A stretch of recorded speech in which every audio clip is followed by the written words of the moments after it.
3000-ലധികം വിദ്യാർത്ഥികളുടെ ഭാവി സുരക്ഷിതമായ പാലക്കാട് SS അക്കാദമിയിൽ പരിശീലനം നേടി ഇന്ത്യൻ വ്യോമസേനയിലും ഇന്ത്യൻ ആർമിയിലും നിയമനം നേടിയ വിദ്യാർത്ഥികൾക്ക് യാത്രയയപ്പ് നടത്തി.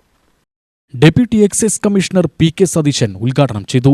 അക്കാദമി ഫൗണ്ടർ പ്രസിഡന്റും മാനേജിംഗ് ഡയറക്ടറുമായ മുൻ എയർഫോഴ്സ് വെറ്ററൻ A. സുരേന്ദ്രൻ അധ്യക്ഷത വഹിച്ചു. Academic principal Sushma K. Surendran സ്വാഗത പ്രസംഗം നടത്തി. ഇന്ത്യൻ വ്യോമസേനയിൽ അഗ്നിവീറായി നിയമനം ലഭിച്ച S. Keerthana, Jayalakshmi Shibu, KB Sreenanda, Rupesh Raj, R. Anirudh, R. അഭയ്സാഗർ, R. Sreeraj, Muhammad Shijas എന്നിവർക്കും ആർമിയിൽ അഗ്നിവീറായി നിയമനം ലഭിച്ച S. Pramod, CS Akash, Giriprasad, Akshay Krishna, Sarath Kumar, Sanjith Kumar, L. അമൽ, Haseeb Rahman, T. Krishnadas, Abdul Rahman, P. Pradeep, Mithul Krishna, P. Jyothish, R. Adarsh, S. Adin, V. Vishnu, B. അഗ്നേഷ്, K. Gokul Krishna, S. Vishnu എന്നിവർക്കുമാണ് ചടങ്ങിൽ യാത്രയയപ്പ് നൽകിയത്. കഠിന പരിശീലനവും ശാസ്ത്രീയ മാർഗനിർദ്ദേശവും ആത്മവിശ്വാസവും നൽകിയ SS അക്കാദമിയുടെ പങ്ക് വിദ്യാർത്ഥികളുടെ വിജയത്തിൽ നിർണായകമായി.